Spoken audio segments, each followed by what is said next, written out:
ভারতে জাতীয় আয় পরিমাপ করে সেন্ট্রাল স্ট্যাটিস্টিক্যাল অর্গানাইজেশন। পশ্চিমবঙ্গের সঙ্গে নিচের কোন রাজ্যের সীমারেখা যুক্ত নেই? মধ্যপ্রদেশ। নিচের কোনটি অ্যাসিডের অপরিহার্য উপাদান? হাইড্রোজেন। নিম্নলিখিত কোন রাষ্ট্রে বৃহত্তম তৈলক্ষেত্র আছে? সৌদি আরব। মোহিনীঅট্টম কোন প্রদেশের নৃত্যশৈলী? কেরল। ভগবান বুদ্ধের স্ত্রীর নাম কি? যশোধরা। কে পাটলিপুত্র নগরের প্রতিষ্ঠাতা? উদয়ন। কে বল্লভভাই পটেলকে সর্দার আখ্যা দেন?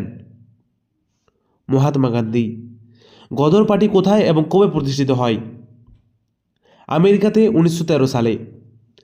9 ডিগ্রি চ্যানেল অবস্থিত লাক্ষাদ্বীপ ও মিনিকয়ের মাঝে। কোন মুঘল সম্রাট জরৌখা দর্শন প্রথার প্রবর্তন করেন? জানলে নিশ্চয়ই কমেন্ট করে জানাবে এবং না জানলে অবশ্যই কিন্তু কমেন্ট করবে। ঠিক আছে, ওকে।